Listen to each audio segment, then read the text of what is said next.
헤럴드 쿠시노라는 분이 쓴 왜 선한 사람에게 나쁜 일이 생기는가 라는 책이 있습니다. 이 저자인 쿠시노는 참 존경받는 훌륭한 목사였습니다. 그 가정에 태어난 아들, 3개월 된 어린 아들이 점점 시름시름 아파가는 거예요. 그래서 병원에 가 진단을 받아봤더니 조로증이라는 진단을 받게 됐습니다. 3개월밖에 되지 않은 아기였습니다. 이 아이가 노화가 빠르게 진행돼서 10살쯤 되면은 팔순 노인처럼 늙어버리는 병이었습니다. 참 충격적인, 감당할 수 없는 그러한 이 목회자 가정에, 존경받는 목사님 가정에 이러한 상황이 벌어졌습니다. 이 목사님은 도저히 이해할 수 없는, 받아들일 수 없는 이 상황이었지만은 이 아들의 고통을 가슴에 품고 기도하기 시작합니다. 이 상황을 가지고 하나님 앞에 기도하면서 오랫동안 눈물로 기도하다가 몇 가지 깨달은 것을 책에 기록했습니다. 그 요약된 그 가운데 몇 가지 말씀을 먼저 나누려고 합니다. 그 첫 번째가, 이 땅에 있는 모든 사람들 중 기쁨만 누리는 사람은 없다. 또 슬픔만 지고 사는 사람도 없다. 기쁨도 있고 슬픔도 있다. 두 번째는, 인생의 모든 고난을 나 혼자 당하는 것이 아니다. 누군가는 동일하진 않지만 고난이라는 것을 다 당한다. 그러면서 산다. 그게 인생이다. 세 번째는, 우리가 당하는 고난은 대부분 이해가 잘 안 되지만 나중에 지나고 보면은 분명한 하나님의 뜻과 거기에 계획이 있다는 것을 깨닫게 된다. 네 번째는, 하나님은 땅의 문을 닫으실 때 하늘의 문을 여신다. 혹 하늘의 문이 닫힌 것 같을 때에도 하나님은 또 다른 비밀의 문을 열어놓고 계신다. 그리고 마지막 또 하나 우리가 거기서 그 책에서 볼 수 있는 것은, 모든 것이, 가장 중요한 것입니다, 모든 것이 하나님의 은혜 아래 일어난 일임을 깨닫고 감사할 때에 하나님은 더 좋은 것으로 채워주신다. 이게 그의 믿음이었고 그 믿음의 고백입니다. 가장 좋은 것은, 그렇게 태어나고 그렇게 상황이 그래도 고쳐지면 제일 좋겠지만, 우리 바람은 그거지만, 우리 바람은 바람대로 되지 않는 경우가 많이 있잖아요. 그럼에도 불구하고 하나님은 선하시고 더 좋은, 전체적으로 내 인생 가운데 그 결실을 가장 좋은 것으로, 더 좋은 것으로 채워주신다는 확신으로 결론을 내리고 있습니다. 오늘 같이 나누고자 하는 제목이, 주제가 바로 낙심이라는 단어입니다. 요즘 같은 시대는 낙심하기 쉬운 시대입니다. 그런 때를 살고 있습니다. 다른 말로 하면은 슬럼프, 인생의 슬럼프, 그리고 신앙의 영적 슬럼프를 겪기 쉬운 그러한 때를 맞이해 살고 있습니다. 다르게 표현하면 시험에 들기 쉽다는 거죠. 시험, 낙심, 슬럼프, 같은 비슷하게 의미를 우리가 이해할 수 있겠습니다. 원래 슬럼프라는 말은 심신의 상태 또는 작업이나 사업 따위가 일시적으로 부진한 상태라고 사전에는 의미가 그렇게 해석되고 있습니다. 그러니까 활발하지 않고 침체되고 처지고 있다는 거죠. 처져 있다는 거죠. 이게 슬럼프예요. 늘어져 있어요. 팽팽하고 뭔가 활력이 있어야 하는데, 딱 그런 모습은 눈을 봐도 알고 어깨를 봐도 알고 걸음걸이를 봐도 알 수 있다고 그러잖아요. 처져 있어요. 좀 더 들어가 보면 희망을 보지 못하는 거예요. 만약 한 달 후에 완전히 코로나가 해결된다고 백신이 확정되고 나온다면 한 달 우리가 기쁘게 못 넘기겠어요? 근데 한 달이 될지 얼마일지 모르니까 지치는 거예요. 지치기 쉬운 거예요. 이게 슬럼프입니다. 그러면 우리의 궁금한 건, 믿음이 좋은 사람도 이 슬럼프가 오는가? 믿음이 좋다는 사람도, 좋은 사람도 낙심할 수 있겠는가? 당연히 그런 사람도 슬럼프가 올 수 있고 낙심할 수 있습니다. 구약 성경에 통틀어서 대표적인 한 사람을 소개하라면 모세입니다. 모세도 지치고 정말 심신이 지쳐가지고 슬럼프에 깊이 빠진 경우에 낙심할 때가 있었습니다. 그때 불신앙의 말이 나오고 잘못된 행동이 나올 수 있거든요. 때로는 후회로 딱 지나칠 수 있지만 후회해도 그건 평생 내가 씻을 수 없는 내 안의 흔적으로 가지고 가야 되는 그런 정말 심각한 것도 있어요. 그래서 슬럼프에 빠졌을 때, 낙심했을 때 그 입에서 나오는 말과 행동 정말 조심하지 않으면 안 됩니다. 모세가 신앙의 삶의 어떤 슬럼프에 딱 내려왔을 때, 슬럼프에 빠졌을 때에 그게 하나님의 말씀을 제대로 준행하지 않고 감정적으로 반응했다가 평생 후회해도 이제는 그건 바꿔지지 않는 일이 있었던 거죠. 여러분 아세요?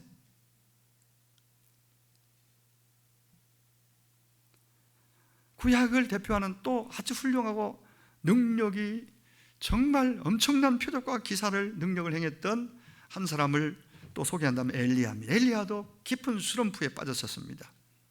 여러분 잘 아시는 대로 갈멜산의 승리를 만끽하고 있던 엘리야에게 아합과 이세벨이 군대를 보내서 풀어서 추격합니다. 잡아서 오라는 것이고 그를 죽이겠다는 거죠. 그런 소문을 듣고 이거 큰일 났다. 그 평상시 믿음으로 보면은 하나님 어떻게 하면 좋죠? 그게 기도잖아요. 묻고 하나님 앞에 엎드려야 되는데 하나님 내 생명 취해가세요. 나 이제 살 만큼 살았으니까 이제 하나님 나는 내 생명 죽여달라고, 요즘으로 하면 언어로 자살을 시도하는 것 같은 그러한 엉뚱한 말을 쏟아냅니다. 하나님이 급히 천사를 보내서 그를 붙잡아 주지 않았더라면 큰일 날 뻔했습니다. 그렇게 기도 많이 하던 사람도, 능력을 행하던 사람도, 하나님을 그토록 절절히 사랑했던 사람들도 슬럼프에 빠져서 정말 헤어나지 못할 경우가, 그런 경우가 생길 수 있다는 걸 우리는 인정해야 됩니다. 우리인들, 심히 연약하고 부족한 우리인들 얼마나 더 하겠습니까? 문제는, 중요한 것은 이 슬럼프, 낙심이 올 때에, 슬럼프에 빠졌을 때 어떻게 대처하느냐, 어떻게 할 수 있느냐 하는 것입니다. 어떻게 해야 하느냐는 것입니다. 시험이 오고 슬럼프가 내 안에, 내 인생 가운데 왔을 때 낙심치 않고 승리할 수 있는, 다시 일어서고 다시 활력을 찾을 수 있는 비결이 뭐냐는 거예요. 오늘 본문은 그걸 우리에게 그 답을 제시한다고 봅니다. 그 비결을 우리에게 가르쳐 줍니다. 다시 한번 저는 여러분이 질문하고 싶습니다. 왜 낙심이 올까요? 살다가 왜 슬럼프가 올까요? 여러 가지 이유들이 있겠죠. 때때로 나의 욕심 때문에, 과도한 욕망 때문에 슬럼프가 올 수 있습니다. 낙심이 올 수 있습니다. 때때로 나의 한계 상황, 한계 때문에, 내가 할 수 있는 한계 때문에, 또 자식 키우면서 자식으로 인해서 낙심이 올 수 있습니다. 돈 문제, 진로 문제, 건강 문제, 그리고 다양한 많은 인간관계 가운데서 슬럼프가 올 수 있다. 한마디로 희망이 안 보일 때 낙심이 되고 슬럼프가 옵니다.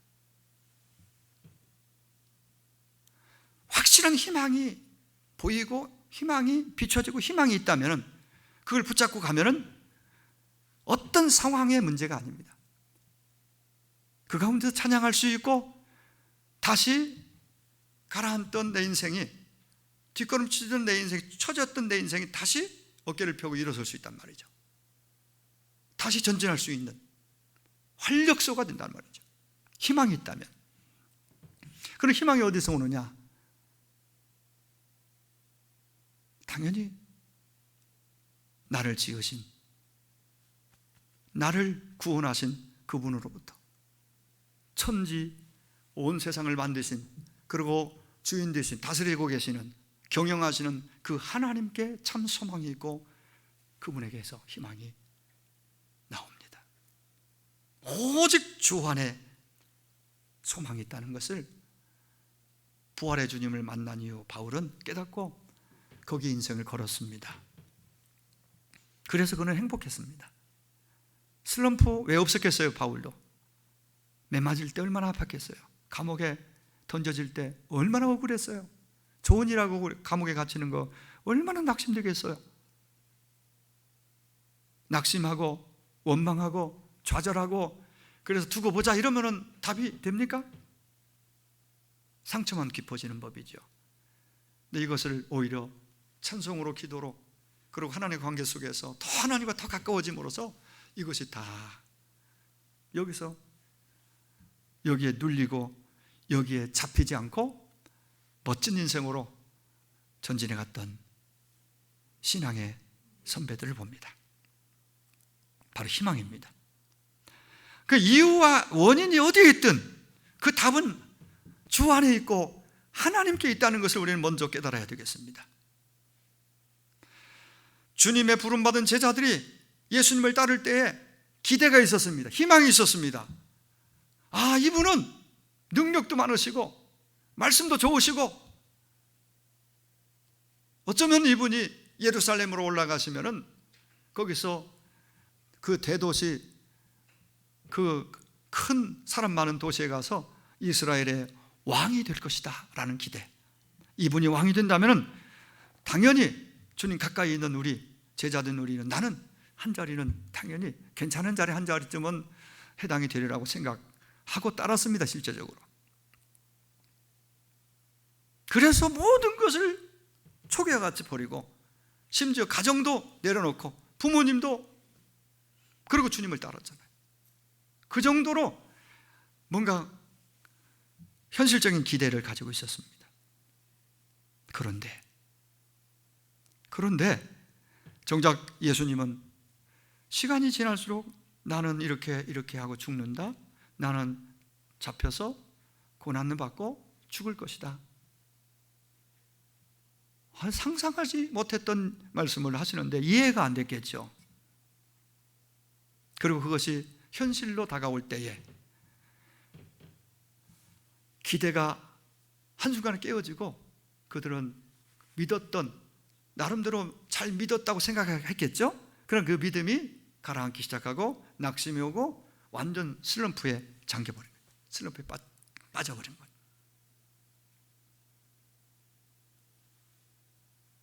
여러분, 죽으시고 부활하신 예수님이 승천하시면서 다시 오겠다, 그리고 내가 다른 보혜사를 내 대신 보내주시겠다고 말씀하셨고, 당신도 다시 오시겠다고, 내가 다시 올 때까지 그 보혜사께서, 즉 성령님이 너희들과 함께 하면서 가르치고 또 위로하고 또 인도하고 모든 것을 그분이 너희와 함께 하실 것이다 라고 말씀해 주셨습니다.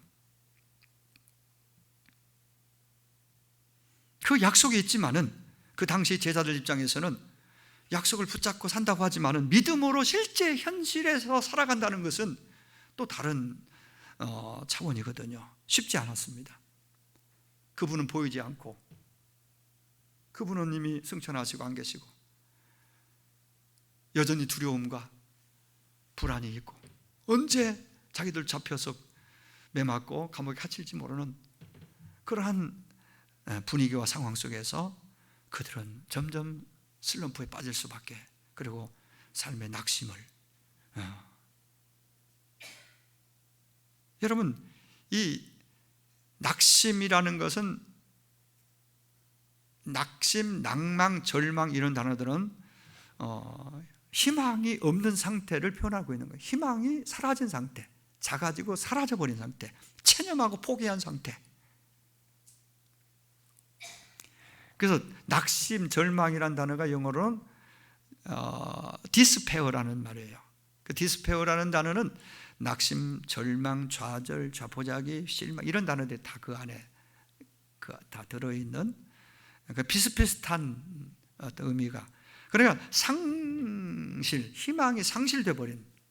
그래서 그러다 보니까 활력이 다 떠나고 활력이 빠져나가고 축 처져 버린. 기력이 없는 거예요. 살아갈 기력이, 삶의 기력이 상실된 거죠.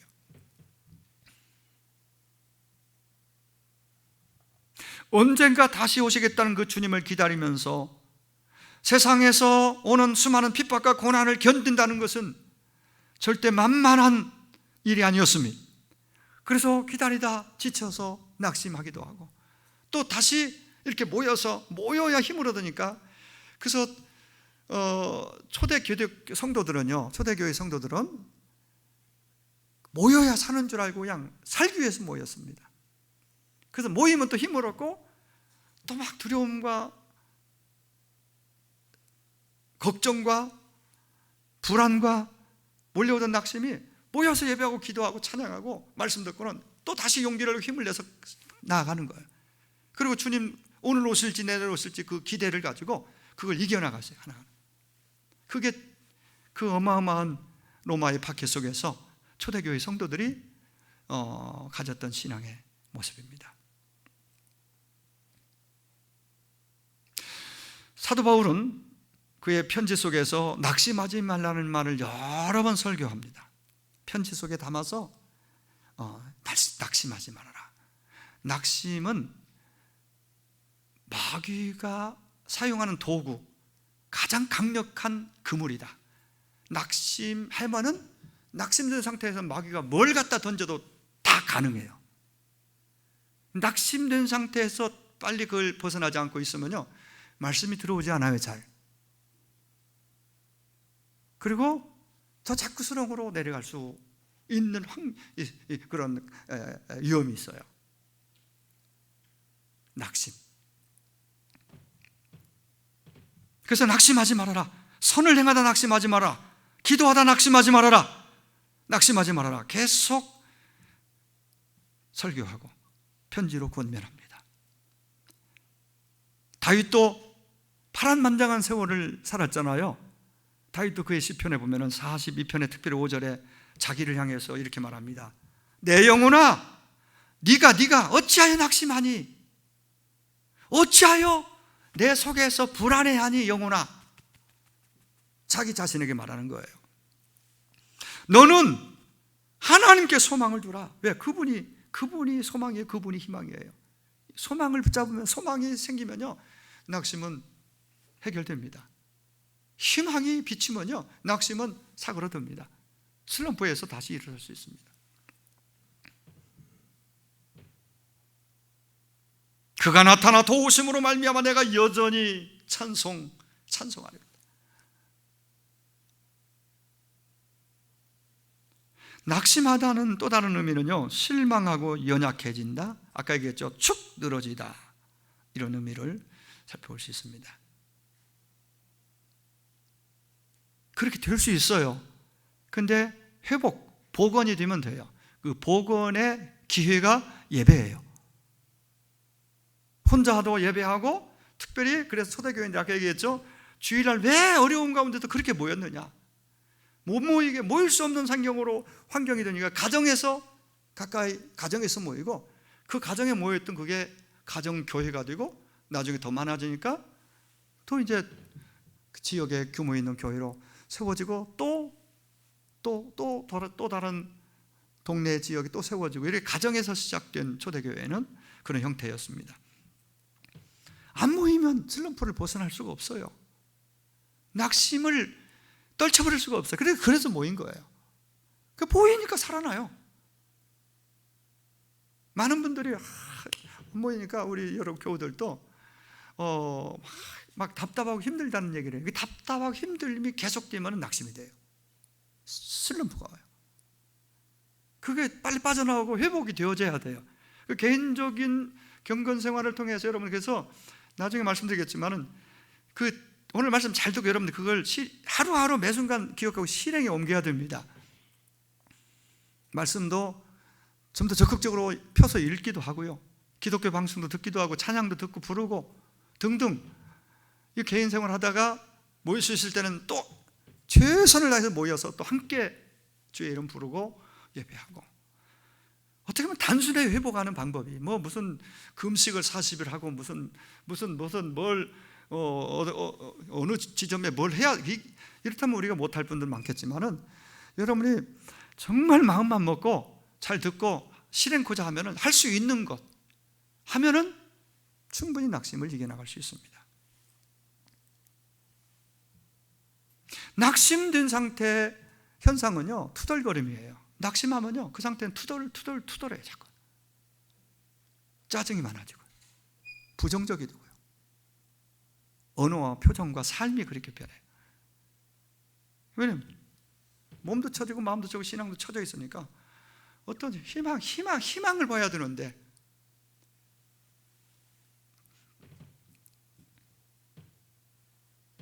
주께서 약속하신 성령이 이 땅에 오셔서, 바울은 오신 성령님이 하시는 역할 가운데 연약함을 도우신다, 기도해 주시고 도와주시고 일으켜 주신다라고 말합니다. 슬럼프에 빠진 자들을, 낙심 가운데 있는 자들을 다시 거기서 빠져나오도록 도와주신다는 거예요, 성령님이. 제자들은 사방으로 우겹상을 당했습니다. 우리가 지금 코로나로 인해서 상당히 오랜 기간 힘들고 답답한 시간들을 보내지만은, 이 답답한 일을 수도 없이 당했습니다. 바울을 비롯해서 초대교회 성도들 사방으로 우겹상을 하고 공격을 받았습니다. 하나님이 어디 있냐고 공격받았습니다. 하나님이 빨리 이럴 때 나타나셔서 뭔가 증거를 딱 보여주시면은 해결될 일이, 하나님은 그렇게 잘 그런 방식으로 일하지 않는 것을 봅니다. 그러니까 낙심할 수밖에 없는데, 우겨쌈을 당하고 공격받을 때 낙심하지 않았다고 그랬어요. 왜? 성령님이 그를 붙잡고 계세요. 성령이 희망의 빛을 비춰주세요. 오늘 우리도 마찬가지입니다. 성령을 의지하며 살아갈 때 우리는 결코 낙심에 빠지지 않을 수가 있는 것입니다. 그러나 반대로 하나님을 의지하지 않을 때, 성령을 의식하지 않을 때, 우리는 작은 일에도 쉽게 낙심 빠질 수 있습니다. 엘리야가 하나님의 능력으로 850명의 거짓 선자 싸워 이긴 후에, 그가 낙심 공격해 온다는, 그것도 그보다 더한 것도 하나님이 함께 하시면 되잖아요. 근데 한순간에 낙심이 딱 밀려오면서 슬럼프에 빠지니까 죽고 싶은 마음이 들어버린 거예요. 죽여달라고 말하고 있는 거예요. 아주 한순간에 축축축축 내려가요. 내 앞에 펼쳐지는 답답한 문제나 안 되는 일 때문에 낙심할 수 있으나, 그것 때문에 여러분 속이 상할 수 있으나, 그렇기 때문에 눈앞에 나타나 있는 보여지는 문제나 안 되는 일에 집중하지 말고 몰두하지 말고, 그럴수록 눈을 들어 마음을 들어 하나님을 바라봐야 될 것입니다. 주를 바라보라고 성경은 우리에게 권하고 있습니다. 이것이 신앙 회복 복원의 원리요, 낙심을 막아내는 비결이에요. 우리 한번 받아하십시다. 같이 큰 소리로. 안 되는 나를 바라보지 말고 되는 하나님을 바라보자. 되게 하시는 하나님을 바라보자. 하나님이 되게 하실 거 믿고 그분 바라보고 살면은 마침내 되는 일이 우리 앞에 펼쳐질 줄로 믿습니다. 자꾸 낙심이 찾아오면 안 되는 것만 바라보고 안 되는 것 생각하고 그쪽으로 자꾸 시선이 가요. 그래서 그 말이 나와요. 그러니까 더 답답해지는 거죠.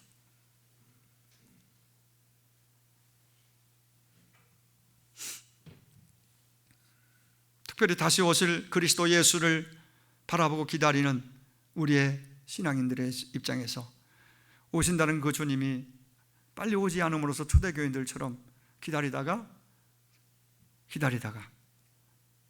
이렇게 낙심이 올 수 있는 걸 아시고, 주께서 오늘 귀중한 두 가지, 낙심에 빠지지 않고 낙심 슬럼프에 빠졌다고 또 다시 빨리 일어서는 비결 두 가지를 오늘 우리에게 말씀해 주고 있는 거예요. 오늘 비유 내용보다는 1절에 있는 말씀을 가지고 제가 두 가지를 말씀을 드리는 겁니다. 그 하나는 이 비유를 준 목적이기도 합니다. 기도하라는 겁니다. 항상 기도하고 그랬잖아요. 1절에 상반절에 항상 기도하고. 그 제자들에게 어느 한 비유를 주시는 이유가 뭐냐? 힘없는 과부의 기도, 그 원한을 가지고 하나님도 모르고 사람도 무시하는 그 불의한 재판관에게 가서 자기의 어떤 정말 억울함을 풀어달라고 찾아갔던 그 비유 말입니다. 그 비유를 통해서 주님이 주시는 그 비유의 목적이 두 가지. 그 하나가 기도하라는 거예요. 항상 기도하고 그랬습니다. 기도가 뭡니까? 기도는 그냥 명상이 아니에요. 독백이 아니에요.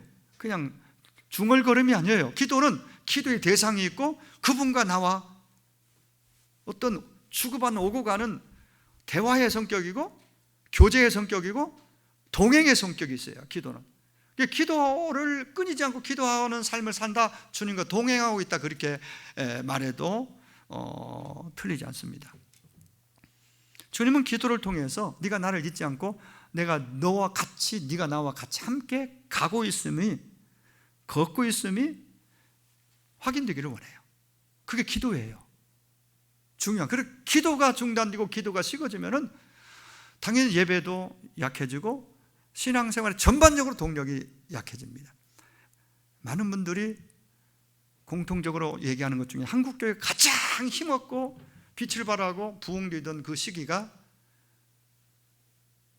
여기저기 산에서, 가정에서, 교회에서 부흥, 그리고 철야기도, 무슨 산기도, 기도가 가장 뜨겁게 일어나고 활성화됐을 때 가장 한국교회가 그래도 힘있게 성장되고 영향력이 있었다. 그런 작금에 와서 교회도 많아지고 대형교회도 많고 숫자도 많아지고 여러 가지, 이제는 참으로 대단한 자랑거리 같이 교회들이, 많이 큰 교회들이 세워지고 많아졌지만은 왜 이렇게 힘이 없느냐?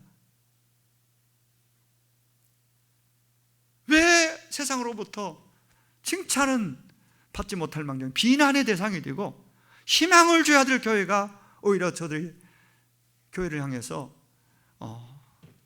쓴소리를 하고 들어야 되는 맛 잃은 소금처럼 그렇게 밟히는 상황이 됐느냐? 어쩌다가 찾아보면 기도가 약해지고 상실되면서 모든 것들이 왔다, 이렇게 봐도 과언이 아닙니다. 그렇게 진단할 수 있습니다. 그래서 주님은 항상 기도하고, 비유를 지금 말씀드리기 전에 이 얘기를 먼저 하잖아요. 기도하라는 거예요. 바울도 데살로니가전서 5장 17절에서 쉬지 말고 기도하라, 같은 얘기죠. 항상 기도하라. 오늘 본문에 쉬지 말고 기도하라, 바울의 편지, 주님의 말씀, 같은 의미예요. 그러면은 24시간 밥도 먹지 말고 일도 하지 말고 그냥 성전에 와서 기도하라는 말입니까? 교회 와서? 그런 의미가 아닌 걸 여러분 너무 잘 아시지 않습니까? 뭘 하든지 어디에 있든지 하나님께 아뢰고 묻고 그분을 의지하여 그분을 신뢰를 바탕으로 살아가라는 거지요. 마음의 기도도 있고 입술의 기도도 있고 또 정말 우리 행동을 통해서 주님과 동행하는 증거가 삶 가운데 그렇게 점차적으로 더 증대되고 많아지기를 원해요. 이런 사람이 신앙에 건강한 거죠. 필요한 때만 한 번씩 주의 이름을 부르는 것이 아니라 어디에 있든지 무엇을 하든지 그분께 묻고 그분과 함께 하는 거죠. 기도를 떠받치는 두 가지 기둥이 있다고 볼 수 있습니다. 기도하면은 두 가지. 겸손입니다. 첫째는 겸손해서, 겸손할 때 기도가 제대로 시작이 됩니다. 왜? 겸손이라는 건 하나님 앞에 내가 누구인지를 아는 거예요. 이거 내 힘쓰고 용쓰고 노력으로 다 되는 것이 아니구나. 하루아침에 되던 것도 무너질 수 있구나. 하나님의 은혜구나. 그걸 하나님께 기도하지 않을 수 없는 거죠. 내가 누구인지를, 하나님은 내가 누군지 알려면 그분이 누군지를 알아야 됩니다. 그분은 전지전능 창조주 하나님, 그분은 또한 나의 아버지, 나의 주, 나의 구원자. 그래서 철저히 하나님께 의존적인 존재로 인식하고, 하나님 없이는 내가 아무것도 아닙니다 라는 진정한 겸손이 내 안에 들어올 때, 그것이 생길 때 그때 비로소 주여 주여 하고 부르게 됩니다. 기도가 제대로 시작되는 거죠. 나는 아무것도 아닙니다. 자기 한계를 인정하는 것이고 자기 부족을 인정하는 것입니다. 또한 기도는 믿음 위에 세워집니다. 겸손과 함께. 그래서 오늘 마지막 절에서 믿음을 얘기하고 있는 거죠. 믿음을 강조하고 있는 것이죠. 하나님은 우리의 필요를 모든 걸 아시고 공급하실 수 있는 분이고 나를 슬럼프에서 건져 올릴 수 있는 분이고 여전히 선하신 분이라는 사실을 믿고 의지하고 신뢰하는 것입니다. 교만한 자는 하나님께 구해야 할 필요를 느끼지 않는 것이에요. 하나님에 대한 믿음이 없으면 하나님께 구하려 하지 않을 것입니다. 그래서 기도하지 않는 것은 하나님 앞에 교만입니다. 하나님께 대한 불신입니다. 그래서 하나님께서 이 불쌍한 힘없는 과부 얘기를 통해서 불의한 재판관 앞에 찾아갔던 이 비유를 통해서 우리에게 강력하게 주시는 메시지, 비유의 목적은 항상 기도하라, 지금도 기도하라. 또 하나는 목적은 기도하다가 낙심하지 말라는 거예요. 기도하다 응답이 빨리 오지 않으면 낙심하잖아요. 낙심하지 말아라, 포기하지 말아라. 네 원대로 당장 이루어지지 않는다고 낙심하지 말아라. 하나님의 더 좋은 뜻대로, 선한 뜻대로 더 좋게 얼마든지 그 결과는 하나님 주실 수 있다는 거죠. 보이지 않는 하나님과 그분의 약속, 또 그것을 보게 하는 힘이 바로 믿음입니다. 그 믿음이 있어야 기도하고, 기도해야 믿음이 강화되고 믿음이 증개되고 믿음이 살아나는 거예요. 믿음은 생명과 같은 겁니다. 그 기도를 자꾸 주의 이름으로 기도하면요, 믿음이 꺼져가던 믿음도 다시 살아납니다. 회복이 됩니다. 올라옵니다. 그런 기도가 없으면요, 기도가 사라지면요, 믿음은 점점 그리고 나중에는 그냥 척하는 거지 믿음이 사라지고 없는 거예요. 형식만 남는 거죠.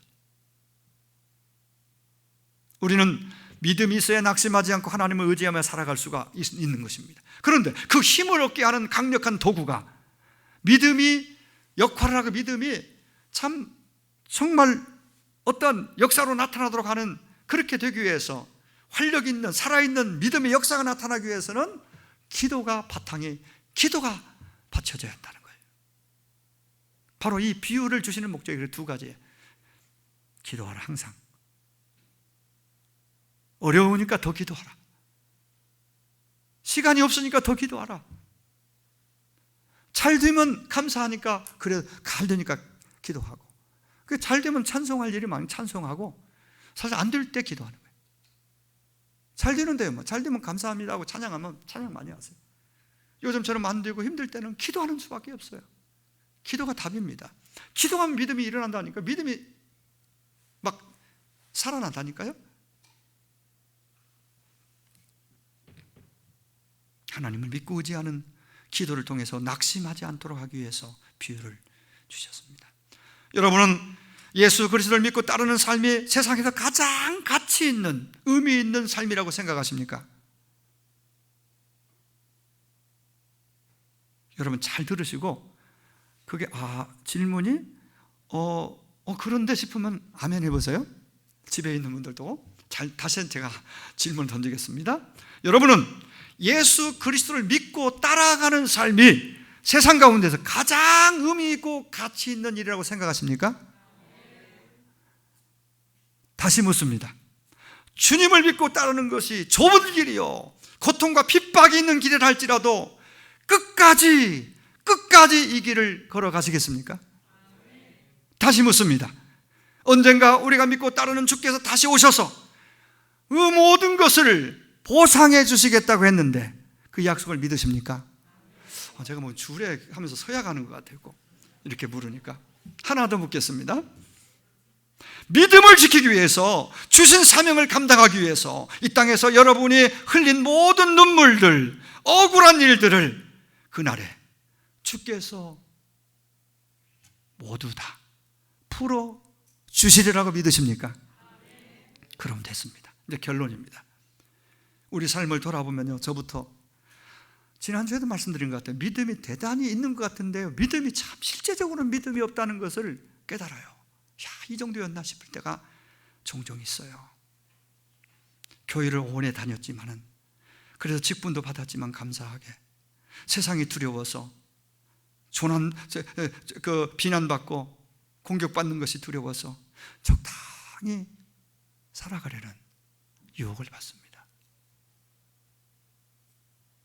좁은 길이 힘드니까 편한 넓은 길을 걸으려는 그런 유혹을 받습니다. 실제로 그렇게 살아갈 때가 사회생활하다 보면 많이 나옵니다.